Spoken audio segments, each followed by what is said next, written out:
ہمارے والا حضرت ڈاکٹر صاحب قدس اللہ تعالیٰ سے فرمایا کرتے تھے کہ آدمی بعض اوقات یہ سوچتا ہے کہ ہم ایسے زمانے میں پیدا ہوئے ہیں جس میں چاروں طرف گناہوں کے داعیے اور گناہوں کے ہرکارے پھر رہے ہیں. آنکھوں کو پناہ نہیں ملتی، کانوں کو نہیں ملتی، زبان کو نہیں ملتی. تو اب کیا کریں، ہم مجبور ہیں، اسی معاشرے میں جینا ہے، اسی میں رہتے ہیں، ایسے لوگوں سے ملنا جلنا بھی ہوتا ہے. تو کیا کریں؟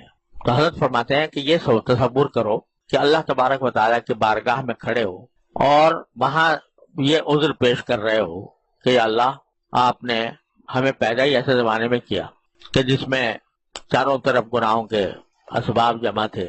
اگر آپ ہمیں کہیں صحابہ کے زمانے میں پیدا کر دیتے تو ہم ویسے بن جاتے، لیکن آپ نے ہمیں پیدا کیا 20ویں 21ویں صدی میں، تو ہر طرف گناہ ہی گناہ تھا، آگ بھڑکی ہوئی تھی، کیسے بچاتے ہیں اپنے آپ کو؟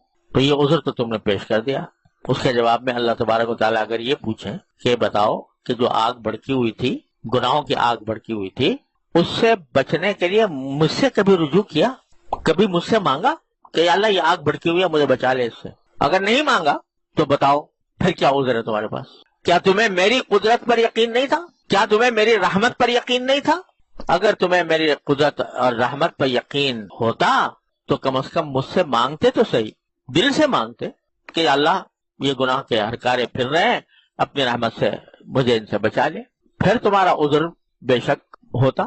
لیکن اگر تم نے مجھ سے مانگا ہی نہیں تو پھر اب کیا عذر ہے؟ تو بتاؤ کیا جواب دو؟ لہذا یہ اللہ تعالیٰ سے مانگنا جو میں کہہ رہا ہوں، مانگتے بن جانا، یہی حل ہے ساری مشکلات کا. اور قرآن جو ہے وہ کس کس طریقے سے ہمیں دعائیں سکھا رہا ہے کہ یوں مانگو یوں مانگو، میرے بندوں نے اس طرح مانگا تھا، میرے بندوں نے یہ مانگا تھا، ان کو کس طرح ہم نے نوازا.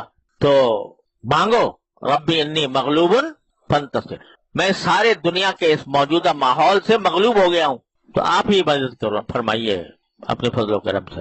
تو کچھ قدم بڑھاؤ اور کچھ مانگو. قدم بڑھائے بغیر مانگنا تو ایسا ہے کہ محض ایک خواب و خیال ہے، لیکن قدم تھوڑا سا بڑھاؤ، تھوڑی سی گناہ کی برائی دل میں پیدا کرو اور صدق کے دل سے مانگو. باقی ہے گناہ، اے اللہ میں اس گناہ کے تقاضے سے مغلوب ہو رہا ہوں، ہے بری بات، بہت بری بات ہے، یا اللہ میں نادم ہوں، اس تقاضے کی وجہ سے بھی نادم، اور اپنی طرف سے میں کوشش کرتا ہوں اور پھر آپ سے مانگتا ہوں.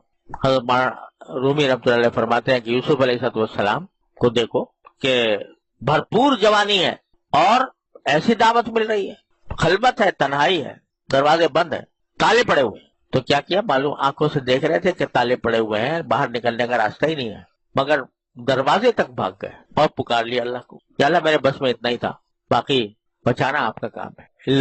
اللہ تو اگر آپ اپنی رحمت سے میری مدد نہیں فرمائیں گے تو اصبو الیہن واکم من الجاہلین، تو میں خود بھی مائل ہو جاؤں گا ان کی طرف اور جاہلوں میں بن جاؤں گا. مانگا مگر دروازے تک جا کر مانگا. تمہارا رومی فرماتے ہیں کہ گرچہ رکھنا نہیں عالم را پدید، خیرہ یوسف وار می باید دبی. اگرچہ تمہیں کوئی رکھنا نظر نہیں آ رہا، باہر نکلنے کا راستہ نظر نہیں آ رہا، لیکن کم از کم یوسف علیہ السلام کی طرح بھاگ تو جاؤ دروازے تک. دیکھو پھر دروازے کون کھولتا ہے. گرچہ رکھنا نہیں عالم را پدید، خیرہ یوسف وار می باید دبید، یعنی یوسف علیہ السلام کی طرح بھاگ کے جانا چاہیے جتنا ہو سکے. تو جب بھی ایسی صورتحال پیدا ہو جس میں آدمی اپنے آپ کو مجبور پا رہا ہو کہ بھئی کہیں مجھ سے گناہ سرزد نہ ہو جائے، تو یہ چھوٹی سی دعا ہے، یاد کر لو، رب انی مغلوب فانتصر، اے میرے پروردگار میں مغلوب ہوں، مجھے مدد فرما میری. تو یہ ہے تو چھوٹی سی 2-3 لفظ کی، لیکن میں کہا کائنات پوشیدہ ہے اس میں کائنات پوشیدہ ہے. مغلوبیت چاہے جسمانی ہو، چاہے روحانی ہو، چاہے دنیاوی ہو، چاہے اخروی ہو، جیسے بھی مغلوبیت ہو، کوئی دوسرا غالب آ رہا ہے تو یہ مانگ لو اور مانگتے رہو. یہ نہیں کہ ایک مرتبہ مانگ کے فارغ ہو گئے، مانگتے رہو، مانگتے بن جاؤ. پھر دیکھو اللہ تبارک و تعالیٰ کس طرح دروازے کھولتے ہیں، کھولیں گے اور ضرور کھولیں گے انشاءاللہ. اور انشاءاللہ جب پیشی ہوگی تو کم از کم تم یہ کہہ سکو گے یا اللہ میں نے آپ سے مانگا تھا، میں نے آپ سے مانگا تھا، کوشش بھی کی تھی اور مانگا بھی تھا. تو پھر کیا وہ کچھ دشمنی ہے تمہارے ساتھ اللہ میاں کو کہ پھر بھی تمہیں جہنم میں ڈال دیں گے؟ کوئی دشمنی ہے؟ وہ انشاءاللہ رحم فرمائیں گے. اللہ تعالی ہم سب کو توفیق عطا فرما دے. وصلی اللہ تعالی علی خیر خلق.